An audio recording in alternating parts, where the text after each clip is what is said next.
but I'm not going to say she's looking at it as a fun way of life, that kind of thing. So that was just one of the stories. And over time, as our children got older and bigger, staying in here became a little bit more of it was getting cramped.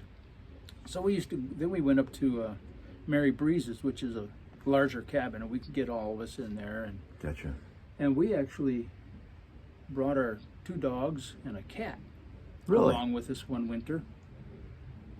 And that's when we found out what it meant by a 2-dog night. 3-dog night. I understood it a little bit differently because Sarah and I had put 2 bunks together, and we just kind of put the sleeping bags, zipped them together so we could have body warmth a lot better. But then there's a lot of open space there, and the dogs jumped up. And I don't like the dogs on the bed at all. But they jumped up and they laid on the bed and covered up, took up some of that dead space. Gotcha. It's like that. Okay, I understand that statement now a lot better because that took up a lot of, it provided more heat for Sarah and myself. And then the cat in the middle of the night found a ping pong ball and just had fun knocking that thing around for 15 seconds. I thought that's cute, but it's it took me another 15, 20 seconds to actually get up because it's cold out. You had to bring your own heater, and I did have a heater along. Yeah. It was a propane type. Back then, that was kind of all right. It isn't so much anymore. Now it's I think the safer thing that the board has decided they're going to go with the electric oil heaters. And that's probably a safer thing to use inside of these older cabins. Yeah, definitely. If you're going to be up here when it requires it. A lot of people don't. Yeah. It's a different way of being in the middle of winter when you don't have heat in the building and you understand what some of the old timers used to do long before that. So even when these cabins were built, what did they do in the middle of winter? They had to have some source of heat. Well, you would think if they we experienced it. Well, the lodge had a big a fire pit inside, basically. Yeah. Right. That was a nice, and then that's gone now because we had to restructure the building itself. Sure. Just to make it safer, the supports underneath and everything, and some things had to go. Right. And the exhaust on that also was a single wall. Versus, and when you had and that fire pit was probably 5 foot diameter. That thing is good size. Big hood like you have in the kitchen. Yep. You can take that up and down. They had chain system on it. Yeah, I've seen pictures of it. It was pretty impressive. Of course, that was before. Well, they had that set up before it was a Christian camp, right? That's that was the Halls had the Halls had it. They built the cabins, and I just found out this year an interesting little tidbit of history here that he had built the way these cabins were built with the vertical members at the corners and between the doors, and that were the purpose of that, because it is so unconventional as far as a log cabin goes, but the purpose was he was building it alone, and that way he could handle the logs. You cut them short instead of trying to, he didn't have the machinery or whatever, so he had to do things by hand. So cut the logs short, maybe they're 4 foot, 5 foot, 6 foot, and then you go in between vertical members. That's why all these older cabins that are 100 years old now, they all have those corner posts or posts next to the door or window, and that's how it works. So that was pretty clever on his part, and they've been here for 100 years, holding up to this day, which is amazing. And the memories here. That's why I wanted to do this. Just, you guys have been coming up here since the 70s. My family and we've only been coming up since 2006. So we've been kind of around there, 05, 06. And of course, all my children went to camp here. And now my daughter and her husband are the operations manager here. Yes. So it's really cool how things, what God does for us, right? Yes. And you don't see it until you go by it. That's why we say you see the holy work of the Holy Spirit in your rearview mirror, right? Yes. It's hard to see what He's got planned out ahead of you, but sometimes it's just a little thing that makes a difference. Yes. That He will do for us, and I kind of relate that to another little tidbit of information. When we were in Mary Breeze's, and we had the heat going, we had our card table in the middle, and we would eat there, but my feet were always cold. little did I didn't really pay attention to the floor, but there's a big, Mary Breeze is probably called that for a reason. Yeah, You had yeah. a lot of glass that was missing spots or something, or the floor had holes in it. And right, and when I look down, it's just like that breeze is coming right through the floor. Mary Breezes, right? All we did was Sarah had always had some throw carpets, Sure. and we put that over there, and just instantly made a big difference because it just kind of that little bit blocked the wind from funneling through. Of course, hot air goes up; it's going to suck up into the cold air, so that stops some of Fantastic. that. Yeah, and then add another thing too that the children did. They just used the upper bunks only because the heat would rise. Yeah. Yeah. Nice. And here's another little tidbit. It was interesting to me because I'm always wearing boots inside that cabin just to stay warm. Sarah always brings a thermometer too. She had it about chest high. Sure. And it was about 65 degrees. I put it down by the floor. It was 35. Just in the same room, same time frame. That's the difference that you would get. Yeah. So that's why the kids like sleeping up on the upper bunks. Yeah. That was... But it was always fun being up here. You just kind of live through those things, and you don't even, after a while, you don't worry about it. You just go through it. Sure. Pretty much like your Christian life. Things are a little bit different, maybe a little rough, but you learn how to persevere. Yeah. You learn how to keep on going, and you get stronger doing those things, but living the Christian life too, and just going through a few, I call it turmoil or disruptions or anything, but all of those things just make you a lot stronger, actually. Not a little at a time, but you get a lot stronger. Good ideas and everything else in your head that God wanted you to have. And some of it was experienced right here in the middle of winter. Which is a real contrast to a message that's being pumped out there in our world today where everybody is a victim, right? And everybody is weak, and there's a lot of that going on. So I'm glad you mentioned that, and not to go into that, but it's just it's unfortunate that people, especially young people, are not being taught the potential that God has balled up inside of them. The massive amounts of potential that is in a young person is absolutely phenomenal, and the things that they can accomplish, right? I mean, it's just at all different levels. It's not everybody's exactly the same, but everybody does have a considerable amount of potential that has been balled up in them, waiting to come out. Yeah. But yet then they're being taught, no, that's you don't have that. You're weak.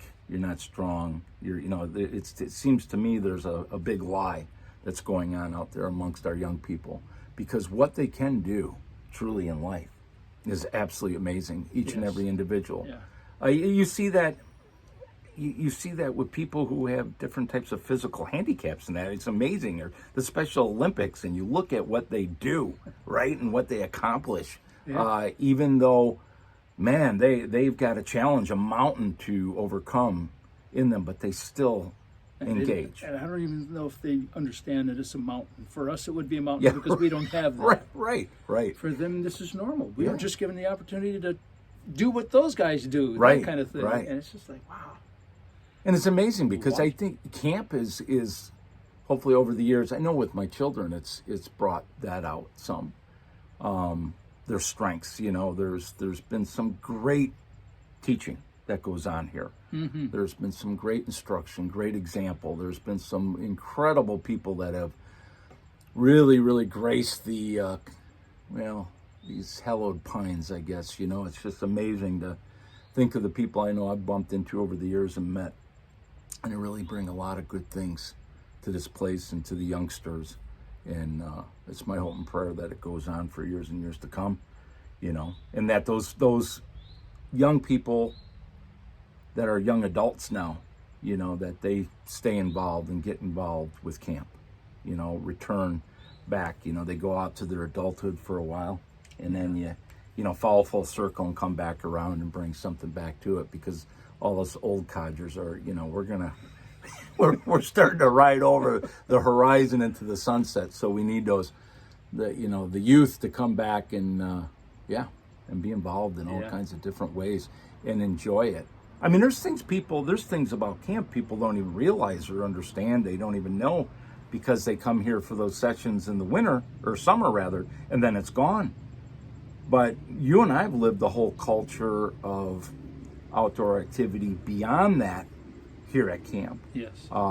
We've had a hunting fraternity here in the fall over the years that's just been absolutely incredible, where people who enjoy that kind of activity can come here in the fall and early winter and get together and share their experience, strength, and hope with one another while they pursue a passion that they may have. And so the camaraderie and all that, it's really a remarkable place, you know. I just love it. So much to do here. So you get to, and when you're out here hunting or just hiking, just because you want to get a camera on an animal, you walk different areas that aren't necessarily where the paths are at. That's too. right. That's right. But you get to know the lay of the land and see how things. Yeah. How nature's a little bit different. Yeah. Since I've all my years up here, I have never seen a bobcat. Yeah. Until last week. Right. And all because there's a couple of chickens here that cat wanted to eat. My poor daughter and her chickens. Yeah. But I've never seen a bobcat up here. Did you see her tear after that thing? From what I understood, she took that bobcat came in, got a hold of one of her egg layers, and she tore off after it through the briars and got her legs all cut up. She didn't care. She got to it. Yeah. That thing actually dropped the chicken and then ran off, and she was able to rescue her egg layer. Kaylee. Yeah, that's pretty cool. You know what? I haven't seen a lot either up here. And now, until recently, now I've seen a lot more. Sarah was on one side of the creek, on the north side of the creek. We were deer hunting. And she and, I don't remember, Stephen or David were sitting together and saw a wolf on the other side. Ah. That was kind of neat. And then That another is time really we were, Sarah, David and I were up here turkey hunting in the fall. And all of a sudden I could hear, and we had radios so we could contact one another, just safety-wise, we wanted to contact one another. And I got out of range, but I could hear, and they were talking. I could hear them talking. Sure. They were doing something, but couldn't understand what it was. And I just got closer, and then I could hear David saying, "Mom, come on over here. There's a bear over here." And I'm not coming over there. Eventually I got over there, and it was a young bear sitting on a stump farther down in the valley, not bothered by anybody else talking. The bear knew we were there. We were talking, and of course we decided, well, okay, we saw it. It's probably time to leave. Right. You know, we can go do something else at another location and just let the bear. It looked like it was almost getting groggy, like it was probably going to get a spot to hibernate or something. Yep. No, it's impressive area. Well, in the creek, the Robinson. It's the extended area of Fall Hall in camp here. You know, we kayak. Me and my family. Well, Kaylee and Patrick, they joined me this year. I love kayaking the creek, going down to Kelly Road and bringing it down. And then that's such an incredible experience doing that and finding your way all the way down that creek till you get to camp, which is pretty cool. And the stuff you see along the way. So it's just a beautiful area in Wisconsin. You know, just really, really is. And there's something here, it's so spirit-filled to me. I noticed it the very first day we showed up, the very first time I came here, and have noticed it ever since. This is a special, special place, no doubt. And and as two men who have spent a lot of time outdoors and in the woods like you and I have, I mean, there's been plenty of places that you go to that are special and nice. Yeah. But this here, man, I tell you, there's something a bit more to it. You know, God's work is definitely being done here, and that's exciting. Oh. Yeah, I've talked to a couple of folks that been here just walk the woods. Yeah. Different people. And it wasn't necessary for hunting. It could have been up here just because there are different men who years ago used to walk the woods anyway. Sure. But they were looking for a quiet spot. And it was their quiet spot. They weren't sharing that with somebody else. And I had mine out here whenever I'd go hunting. And I'd just sit down and just sit and contemplate. And it just, if something goes by, that I was hunting, it went by. I Yeah. didn't worry about anything of it. I was here to just think about God, praise God, Correct. pray to God, and it was just a quiet time. That was my spot, and I don't think I ever told the kids. Yeah. That was my spot, Right. that kind of thing. Yep. Between you and the Lord. Yeah, Right? and Yeah. I've heard other people say they did the same thing. Not that I was going to ask them, "Where's your spot?" You know? Because that was just a personal thing. Because that could be Yeah. any place. Yeah. Well, I think that's one of the biggest misnomers of that people have about hunting. A big misconception is, they think so much that we're going out to just kill an animal, harvest an animal, and it's like, it was so often, more times than not for me, especially now, it's I'll take a picture, Yeah. my animal come through and I'll just take a picture. I'll just enjoy it, just watching it feed or work an area, or see a mama come in with, a couple of her fawns or something, and just watch that. So hunting can take place in a couple different ways. It doesn't always have to end with the pull of a trigger. It can just simply be putting yourself into an environment and doing all that takes to get in front of that animal without them knowing you're there. Yeah. All that, the years of skill you build up to accomplish that, and then experience it. And the experience of just being near the animal, being within, 10, 15, 20 yards, and just enjoying that. That is a hunt in itself. It's very, very special. So, Yeah. awesome stuff. It really is.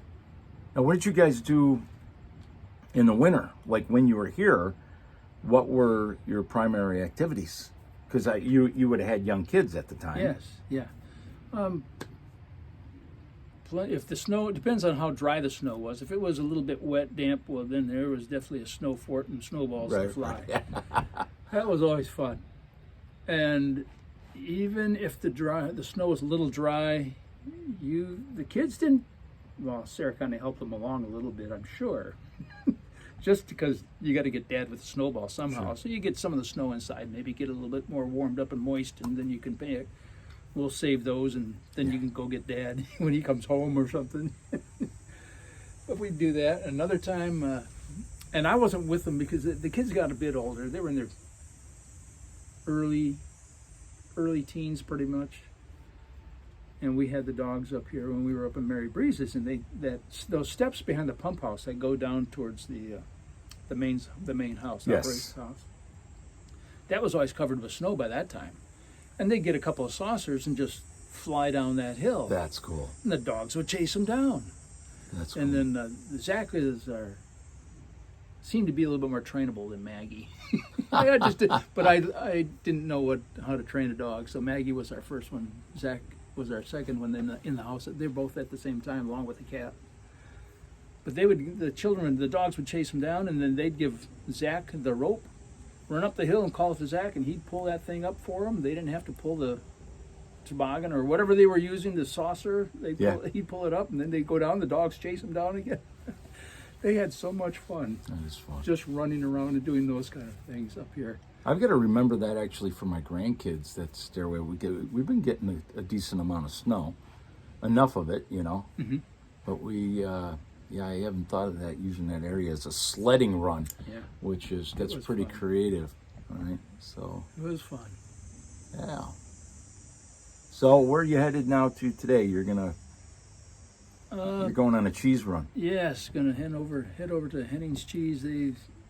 They called and said they got a 12-pound wheel of Colby Longhorn ready. Nice. I had asked if they had any. They didn't have it. They said they're gonna have it next week. I said, well, when I come back in November, I'll pick it up. Well, they called yesterday, 2 days ago. It's time to go get it. I can't wait. You can't wait. That's like one of my favorite cheeses, so I got to pick up that. And it's just, because it's 12 pounds, it's going to be a lot. So I always end up chunking it, and different people down in Texas where we live. Sure. I always share that. Some of it's family, my blood family, but mainly church family. Yeah. Is just share it with people. And that's, you know what, maybe that's a good place to end our conversation, at least for the moment, because I think of when you say that, family, like the whole, while you were just finishing up talking about your cheese wheel, I was thinking about what is the most special thing about camp that, for me, that I've experienced over the years, and then when I talk to others as well. And the truth of the matter is all the wonderful things, guys like you and I, we enjoy the hunting and all that stuff and the nature of camp. That's kind of who we are. But there's something that, as you know, goes way beyond it, and it's that sense of family and friends and Christian brotherhood that you experience here. I think the greatest thing that I know the greatest thing I've experienced about camp is the people that I've met over the years, right? I mean, it's actually get you choked up. I mean, it's like the greatest thing has been all these incredible people that I've met, and some of them come from all over the country. And it's the kids, the campers, the staff, all that. Yeah. Over the years, that's been the neatest thing about Wisconsin Christian Youth Camp. I think. Yeah. Is just meeting the people. And with COVID this year, kind of shutting down the camping session part, I missed that. Yeah. I mean, Sarah and I finally, when we moved in 2007 to North Carolina, and then found out our children would be in Texas. That's where the grandchildren are. I thought we were going to retire nearby here and just volunteer work. So we decided, since we're not going to be up here with children, we just come up here and say, what can we physically do? Sure. I mean, it might be a little bit slower at my age now, but I can do some things yet. And that's just, there's so much to do. There is. Just to constantly repair, clean, whatever the case is, just to take care of it. And we decided, well, we're just going to come up and work. Yeah. Just to do something. That's nice to have, I'll tell you. And it's really for the kids more than anything else, because you don't want to see, and such as Pine's situation now, it's an old building that we need to redo something on that. Right. But there's plenty of buildings here that you can hopefully salvage before it gets to that point. Absolutely. But you need people to do that. You do. You need people, and some funding. So you do. You need that. Yep. So that's just something that we wanted. Sarah and I want to do that. Even though we live in Texas, we come back up here because this is our home place. This is neat. Amen to that, right? Yeah, it's a cool thing. Well, thanks for the conversation. Yeah. Good reminisce. Good reminisce. We'll have some more here coming up, hopefully, before you leave. We'll do another one. All right. Cheers.